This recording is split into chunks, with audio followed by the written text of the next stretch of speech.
Hello again all, and welcome to one of the final videos, if not the final video in the series, about self-publishing and how I self-published Gophers on the front lines of film and television, my first ever, and maybe only ever, nonfiction book. This video is going to be all about the ways through which you might consider marketing your book on the back end. So you're just about to publish at this step, and you're just about to get the book out into the world, or you've just gotten it out there and you're looking for ways to boost your numbers. We're going to talk about how my book became a #1 new release on Amazon Kindle store in the TV direction and production category. And we're going to talk about how it just won a contest at 2021 Indie Reader Discovery Awards. It actually won Best Entertainment Book.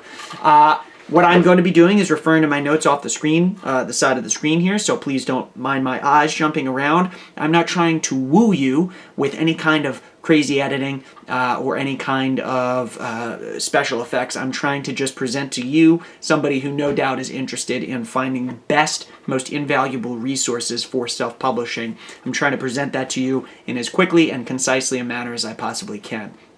That being said, if you're watching this video, you're most likely about to self-publish or already a self-publisher. You've done the hard work for this particular book and you've watched the previous videos. You've done the thinking, you've done the writing, the editing, the designing, interior, cover design. You've published it or you've just about to publish it, whether it be through Amazon. If you're like me, Amazon KDP and Ingram Spark. I went through both channels as we discussed in the last video. But now is the fun part. This is the part that's really the easiest part. You've passed all the hardest stuff. Now it's actually just tweaking your book to get it presented to others online. And there's a few ways that I did this. This is all going to scale based on the following that you have. So if you have any kind of social media following whatsoever, social media is one place, or maybe you're a known author in your local hometown, your local community. If you have any kind of audience, it's going to be a little bit easier for you to sell your book because you've already got people who want to hear your stories. They want to read what you have to write. If you don't have that, you don't have anyone who's going to be interested, or you're totally fresh, totally new, you're going to have more of a challenge as a self-published writer, author, publisher. I would say start with a few key things, and this is something that I started with. Before I released my book, right during the build-up, and I knew it was coming the day I was going to list it online, I built an email list of people who I could confide in, who I would send review copies of the book to, who I asked them, would you please read this, give it your honest thoughts, and then when the day comes, kind of like The Godfather, there's going to come a day where I'm going to ask you a favor, and you're going to do that favor for me. I was like, if Donald Trump was The Godfather, I don't know what I was doing there. But anyway, I built an email list of about 15 to 20 people.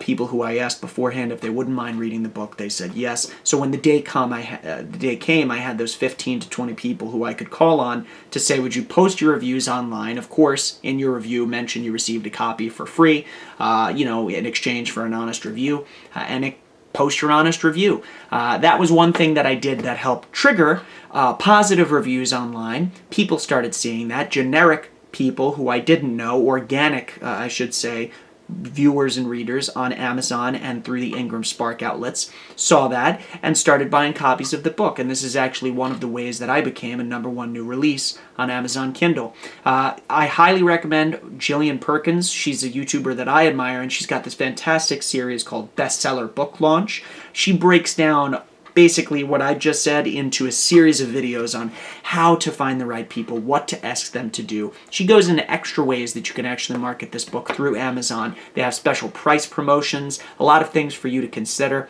I didn't worry about those things. I actually just focused on getting the book to the people who I knew would give it good reviews, decent reviews. Even if it wasn't a 5-star review, they'd give their honest opinions and thoughts, and it would help other readers make their decision.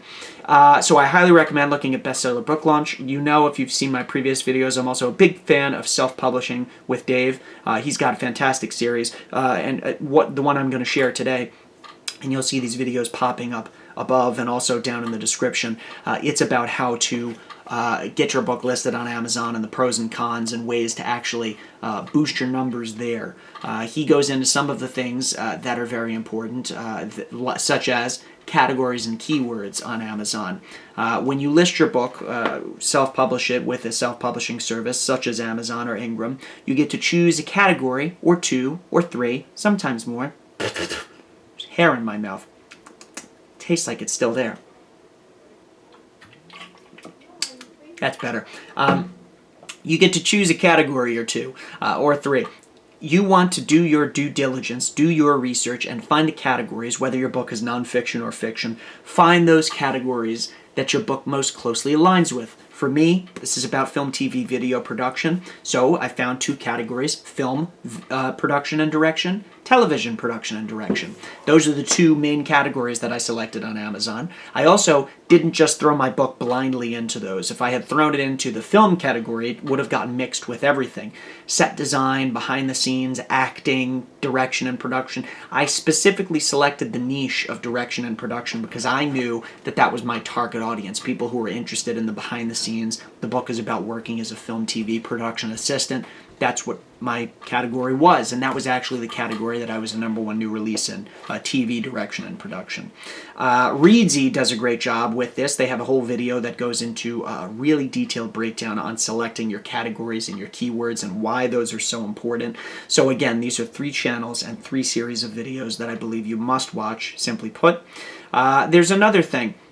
Beyond the new release, I also considered book contests. It's not something I thought about when I was going into it, but after I'd published my book, it occurred to me, well, wait a minute, I've made movies before, I've shot films, I've entered film festivals, I've entered writing contests, screenplay contests.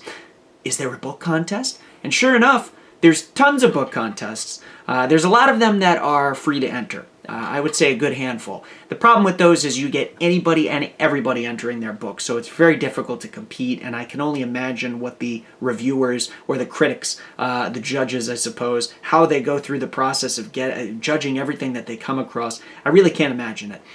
So I decided, well, I'm going to look at the ones that just charge some kind of an entry fee, so that way we can at least not have everybody and their parents sending in their books. There's some sort of level here that you believe your book is worth it to submit to. So I considered 5 separate writing contests or book contests, and I'm going to list them all in the description. After my thorough research, I found these 5 to have the best reach. The one that I will put 6th in the list is the only one I didn't submit to, but is another industry standard. It's called the IBPA contest or awards. That one, the entrance fee was the highest of them all, $229. But then that wasn't I didn't pay that one. The 5 that I did enter, the contest fees ranged from, or the entrance fees, $60 to $150, give or take some additional money for additional categories. You can enter your book in one category, like I did at the 2021 Indie Reader Discovery Awards. I entered it in the entertainment category, and it actually won that category, which is the contest that it won. If you don't just want to enter it in one category, you can pay, in most cases, to enter it in other categories and kind of boost your chances. But just to explain quickly, why did I consider doing this? It wasn't just for the posterity or for, hey, I believe my book is good enough to win a contest. These 5 contests that I'm going to share with you have a lot of reasons why you would want to actually enter into them, and I've already seen some of the return. It gets your book listed and shared with certain publishing groups and organizations that do actually look at these notable contests. People might stumble across your book now that wouldn't have beforehand, so it is an effective marketing tool. It can be. You also get stickers, which they haven't arrived yet, but they come, and you get to put them on the front of your book. If it's an award winner and your book is in a bookstore or in a library, slap a sticker on the cover. That one's just more for posterity. I suppose that's a little vanity. But the other thing that you could actually win is money. Some contests do have monetary incentive. You can win upwards of, I think, $1,000 or $2,500 if you win these categories. So there's a lot of reasons to do it. All of these are things for you to consider. Again, please consider looking down at the links in the description below. I'm going to put a bunch in there on a wide variety of subjects and all the previous videos in this series because this is really why I'm doing this all, to share all those invaluable resources with you. And I hope that your book is as successful as I believe mine was, and is even more successful. It's really not that challenging. It's a fun process, and I wish you all the best on your journey.